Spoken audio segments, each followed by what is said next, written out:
Welcome to Gracefully Graying. I'm your host, Attorney Henry Gornvine.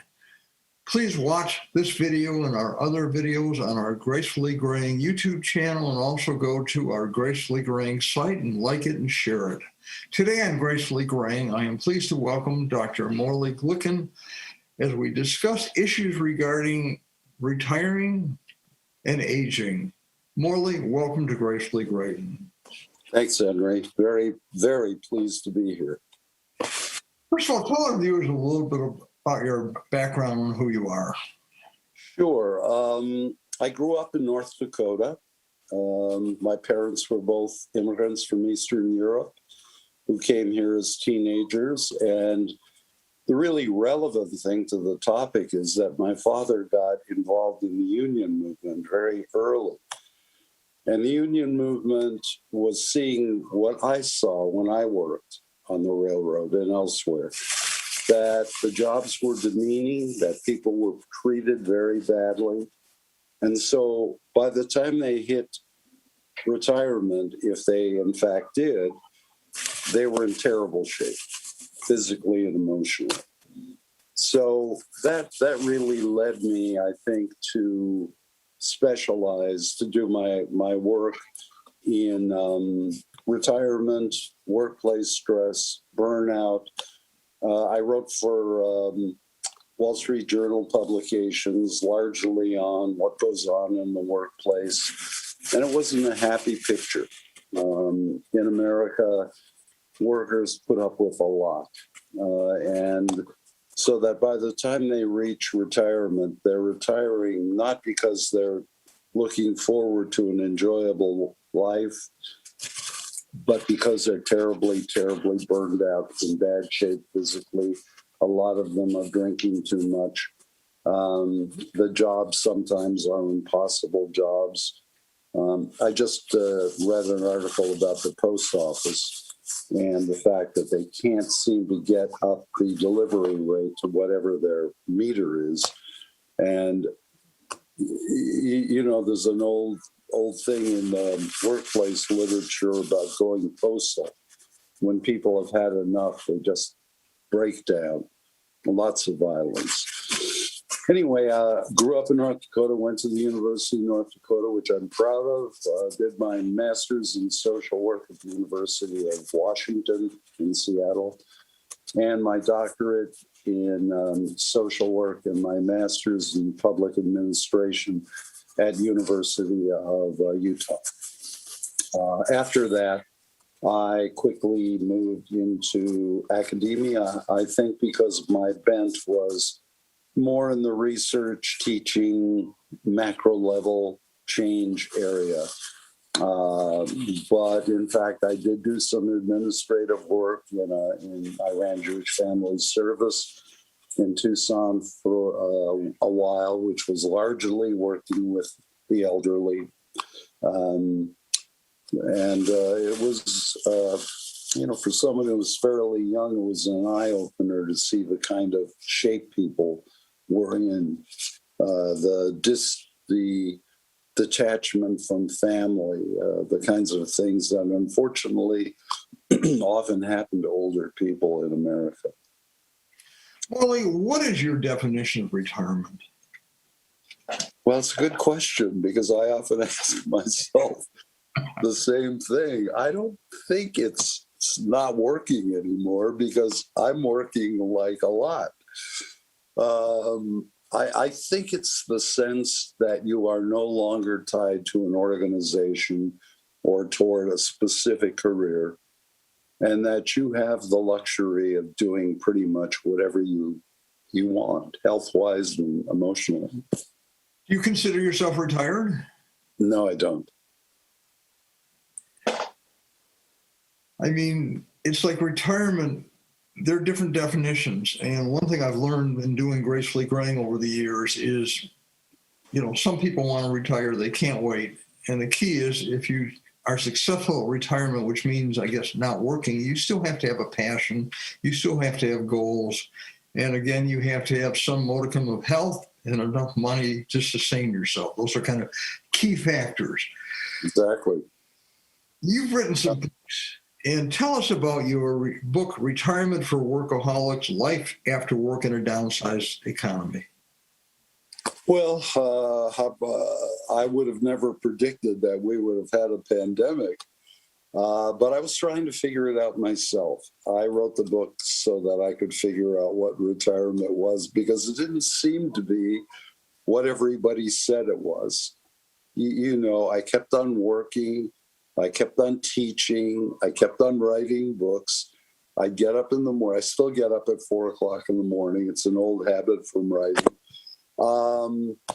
It just didn't feel like I had made some sort of existential break, you know, from working in an organization. I didn't have much leisure time. I wasn't taking the great vacations that I thought I would take. I think did what a lot of retired people did. I overloaded myself so I wouldn't have too much dead time. So, What do you feel that way? I mean, do you still feel overloaded? oh, not at all. I think I finally come to grips with retirement. I feel really comfortable about it. I have a group of men. We meet every morning for coffee, 7:30, 8 o'clock. These are all quite successful men. We had a real time of it during the election. It's very supportive. I don't feel my day starts out well. 3 or 4 days a week, by the way, I play tennis, competitive tennis, hoping my body continues to work. In the afternoon, generally, I read. And I read for pleasure and I read for knowledge. I read books that, for example, I just read Scott Fitzgerald's A Great Gatsby, which I had never really read very carefully. And some of the guys in the group also read. And so it's fun. We're talking about Hemingway, talking about a guy who wasn't, who had a tough life, who hadn't made some adjustments in his life. And we find in his writing a real male dilemma. And that is, how do you be a man and yet be a good man? And so, I don't know, between the tennis and my family lives here. I have 2 grandsons, 7 and 10. My daughter's wonderful. We talk. We have a really good relationship. I find myself occupied. I just hooked up with an old colleague of mine from Canada, and we've decided to talk every week, once a week, that we have things to say. So I don't feel as rushed. I don't feel as stressed as I did when I worked. I just feel quite relaxed. Next week, I'm doing a lecture, my first one at Canyon Ranch, which is a well-known spa and resort here in Tucson, on retirement. And I'm sort of looking forward to that, because it's been a long time since I talked to a group of people.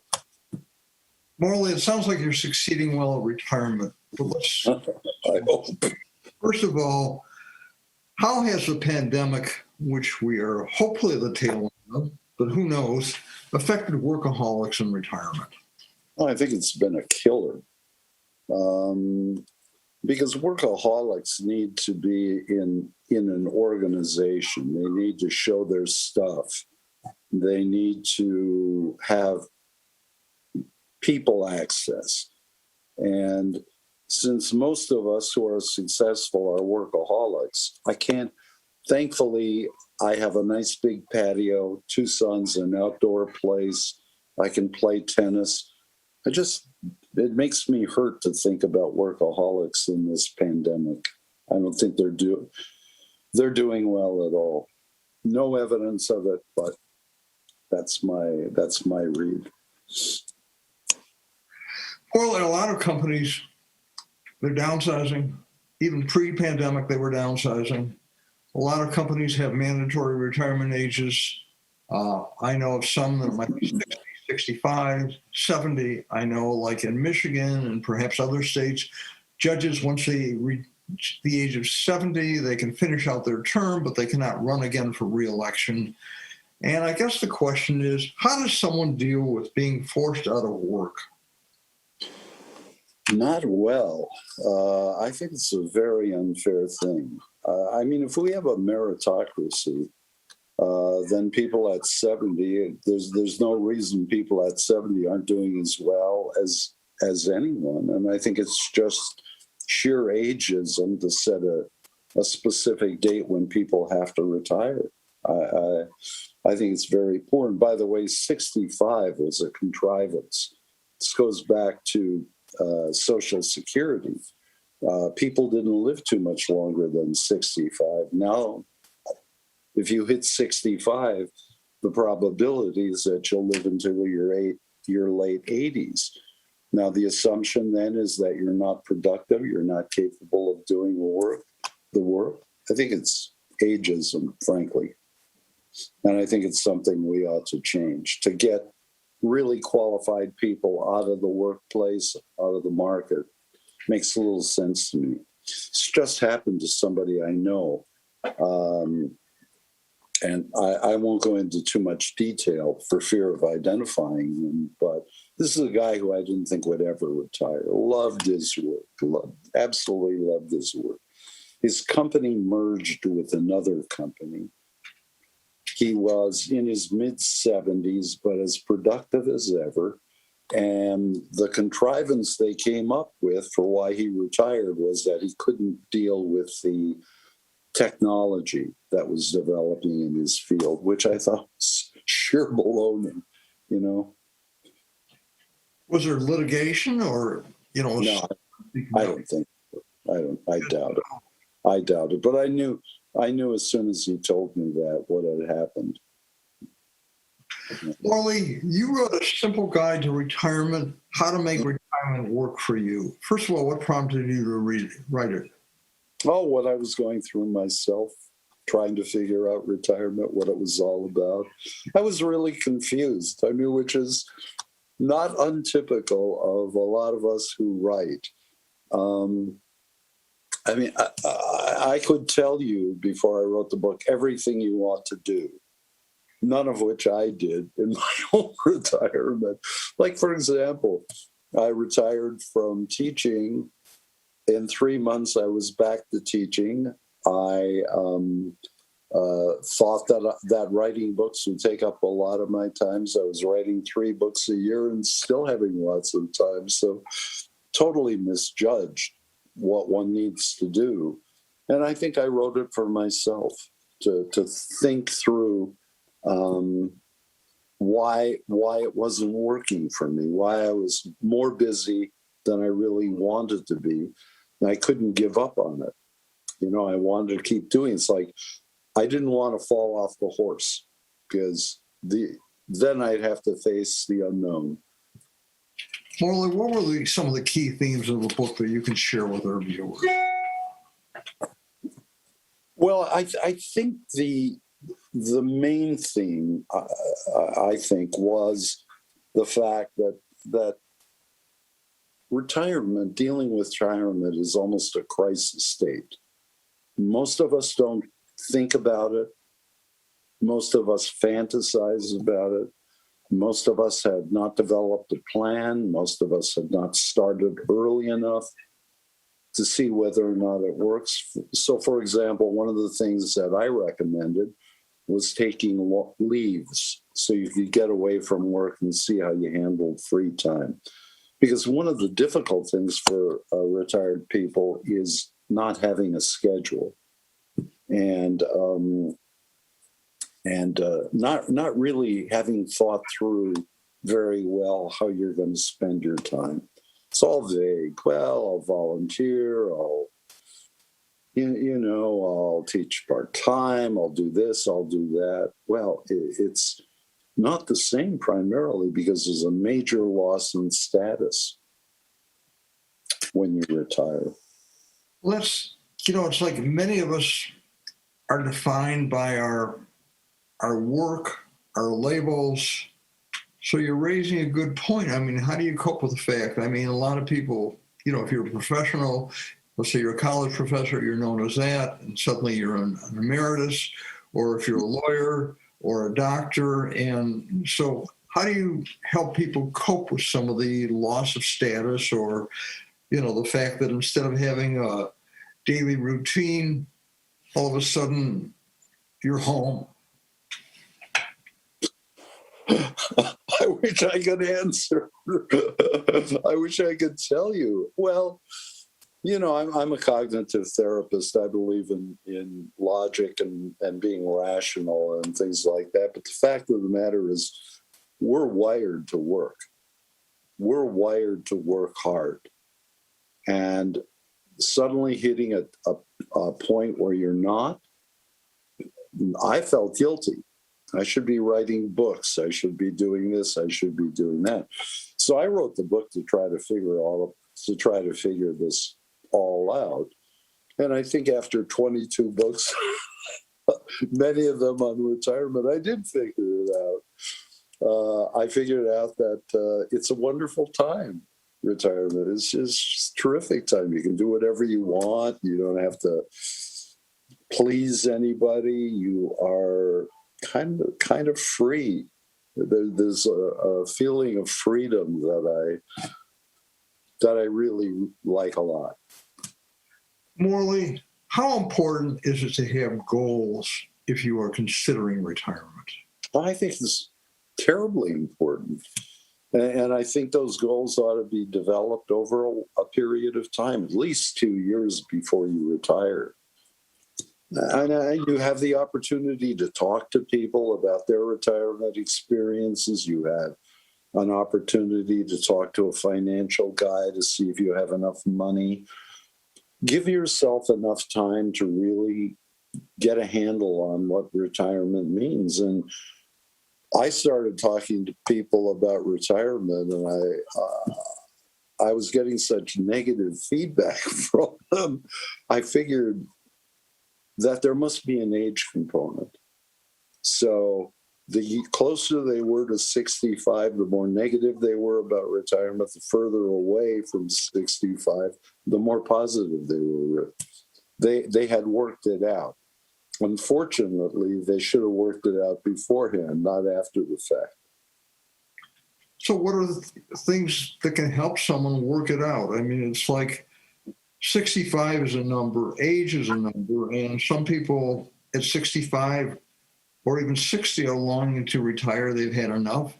And others in their late 70s or even 80s are saying, no, I'm still ready to go. I still want to do something. So, well, we ought to be able to work with both groups. I worked as a blue collar worker. I know what my body would have been like at 55 or 60. I'd have been a wreck.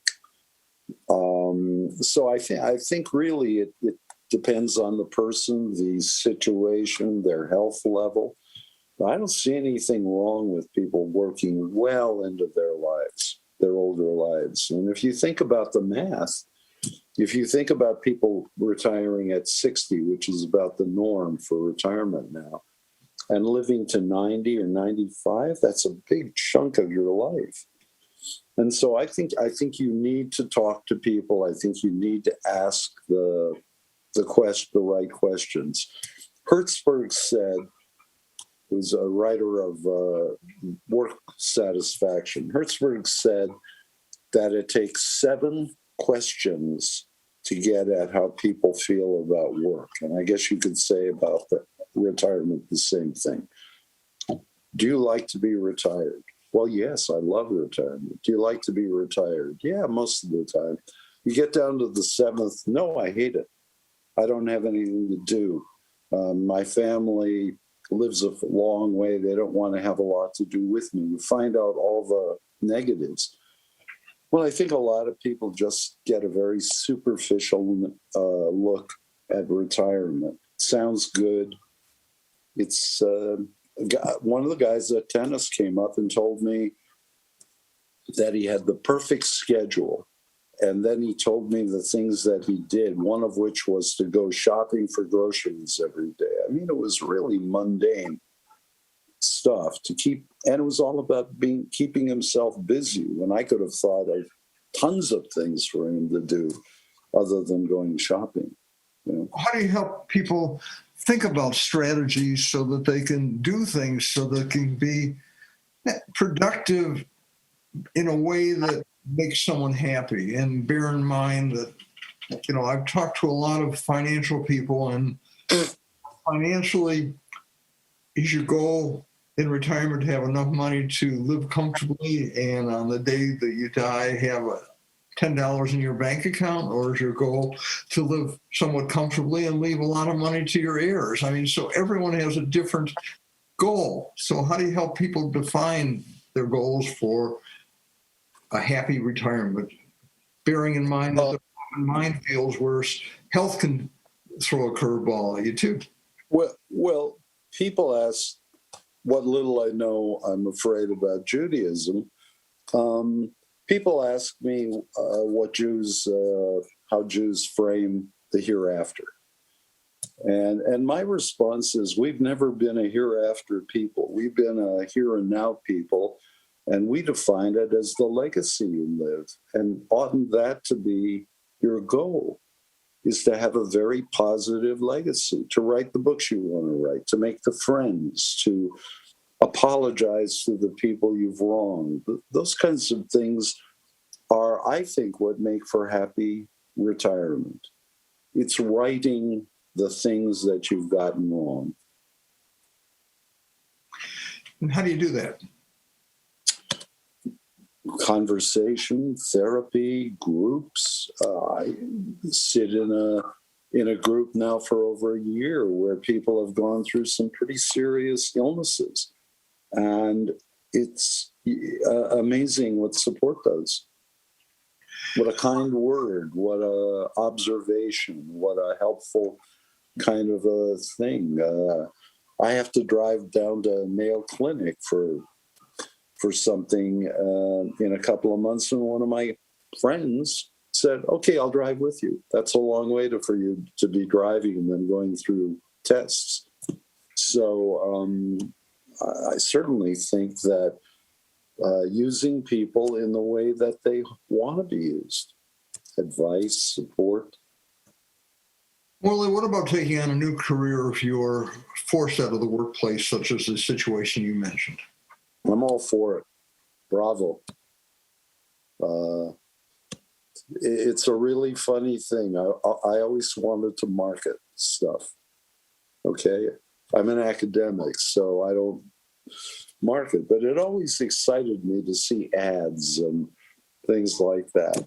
So all of a sudden, last spring, right before the epidemic started, I made a video for Mayo Clinic on what it had meant to me to have that level of medicine close enough for me to use. I did it for my university. So here I am doing something that I always wanted to do with a very good edge, a really good purpose.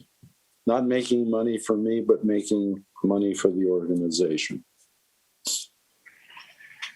Morley, one other book I want to mention. You also wrote a book entitled Evidence-Based Counseling and Psychotherapy for an Aging Population. What are some of the key points that you would like to emphasize for our viewers today? Number one, older people have the same emotional problems that younger people do: depression, anxiety. There's some evidence that people beyond 80 tend to have less problems with depression. But on the other hand, unfortunately, 25% of men over 80 commit suicide in this country. So clearly, older people have emotional problems, including Alzheimer's, and whatever the problem was that they had before they retired continues on. So this book was in support of a type of treatment for older people, just as doctors are practicing medicine with older people and they use technique. So would a therapy approach. You mentioned depression. And how can we deal with depression if we are not happy about retirement? Look for other jobs. Make some transitions in your life. There are things out there. And it's always amazing to me every time. We had a discussion in the men's group. One of the guys had lost his job. And he didn't do what most of us do. Most of us feel the vibrations when things are going badly at work, right? We start feeling that our boss isn't quite as nice to us. We pick up little things. Sure. And so the whole idea is to get a job before you lose your job. And in terms of careers, I love the idea of switching careers. I just think it's terrific. Look at me. I always defined myself as an academic, and here I'm doing marketing for nonprofit organizations. It's a wonderful feeling. So there's, it's called aging gracefully graying is what we say. And, our tagline, gracefully graying, is living life fully. So I think Absolutely. You're an example of living life fully. Absolutely. I get up in the morning, and 3 or 4 days ago, we had snow in Tucson. And I mean, mountains were just covered with snow, and there was slush on the street. So unusual. I felt like $1 million just looking at that and thinking how privileged I am to be here instead of North Dakota or someplace like that. We've got less than a minute left. Morley, give us 5 takeaways, short takeaways that I can share with our audience that you can share with us before we sign off. All right. I have to read my handwriting, so you'll... Number 1, there's no set in stone age to retire. Okay? Okay. Number 2, test the retirement waters by taking extended leaves and sabbaticals to see how you deal with a lot of spare time. All right? 3, get professional help to make certain you can afford to retire. 4, begin your retirement plan at least a couple or more years before you retire. And 5, build a social network of family, friends, and colleagues to give you advice, support, and encouragement when you retire and along the way. Morley, those are true words of wisdom. We're out of time. I want to thank you so much for being our guest on Gracefully Graying. I want to thank our viewers for watching Gracefully Graying. And again, let me remind you that this video can be watched at any time on our YouTube channel. And please share it and like it. And also go to our gracefullygraying.com site to see this video and so much more information that we are providing for everyone as we are gracefully graying and living life fully. Thank you again.